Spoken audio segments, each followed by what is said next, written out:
شہد کی مکھی جو ہے یہ ایک عظیم اللہ کی نعمتوں میں سے نعمت ہے اور عظیم نظام ہے، اور کوئی ایسا کیڑا مکوڑا نہیں جو ایسے گھر بناتا ہو جیسے شہد کی مکھی بناتی ہے۔ اس کا گھر جو ہے نا جی، یعنی آپ حیران ہوں گے، نہ مثلث ہے، نہ مربع ہے، نہ مخمس ہے، وہ مسدس ہے۔ مسدس ہے تو اس کا ہر کونا برابر ہے اور اتنی جگہ بھی ضائع نہیں ہوتی۔ اگر وہ مربع ہوتا یا مخمس ہوتا یا مثلث ہوتا تو کوئی نہ کوئی ٹکڑا تو بچ جاتا جگہ کا۔ اور دوسرا اس کا نظام دیکھیں، اللہ کی شان ہے کہ وہ جو کھانے بناتی ہے گھر کے، پرکار سے پیمائش بھی کریں تو کسی میں ذرا کے برابر بھی فرق نہیں ہے، سب برابر ہے۔ اچھا، پھر ان مکھیوں میں ایک ان کی ملکہ ہے جس کا نام یعصوب ہے، وہ ان سب کی سردار ہے، اسی کا حکم چلتا ہے۔ اسی طرح اس نے یعنی اپنے اس چھتے کے باہر کچھ پہرے دار گارڈ بھی معین کیے ہیں کہ اگر کوئی مکھی زہریلی چیز کھا کے آ رہی ہے تو اس کو باہر مار دو، اندر نہ آنے دو، تاکہ شاید سب کو خراب نہ کر دے۔ تو ان کے پہرے کا بھی انتظام ہے۔ اور پھر وہ یعصوب مکھی جو ہے اس کا ایسا مقام ہے کہ جہاں وہ بیٹھے گی سب اس کے ارد گرد جمع ہو جائیں گے۔ اور اللہ تبارک و تعالیٰ نے اس کو یہ بھی حکم دیا ہے کہ تم پہاڑوں پہ یا درختوں کے اوپر جو ہے یا جو بیلیں ڈالنے کے لیے چھپر بناتے ہیں ان پہ اپنے چھتے بناؤ، کیونکہ وہ اونچے ہوں گے تو محفوظ رہیں گے، کسی کا ہاتھ نہیں لگے گا، کوئی ایسی خطرناک چیز اس میں نہیں آ سکے گی۔ تو اللہ نے فرمایا کہ یہ سب میں نے تیرے لیے پیدا کیا ہے، اس لیے حکم ملا کہ کلی من کل الثمرات، اور اللہ کا انعام دیکھیں، فصلوں کی سبل ربک ذللا، اللہ نے اس کی فضا میں راستے پیدا فرمائے ہیں کہ وہ جتنی دور چلی جائے اسی راستے سے اپنے چھتے پہ پہنچے گی۔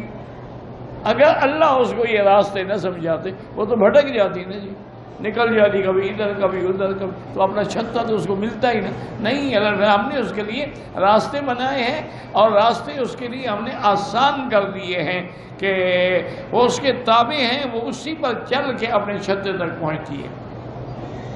یخرج من بطونها شراب مختلف الوانہ، اللہ نے فرمایا پھر اس کے بطن سے ہم ایسی چیز تیار کرتے ہیں پینے کے لیے، مختلف الوانہ، جس کے رنگ مختلف ہوتے ہیں۔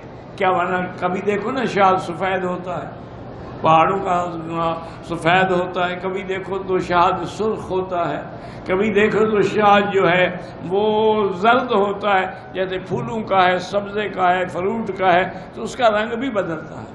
اس لیے اللہ نے فرمایا کہ اس سے جو اللہ شاد برآمد فرماتے ہیں اس کے مختلف رنگ ہیں، شفاء للناس، اور اس میں ہم نے لوگوں کے لیے شفا رکھی ہے۔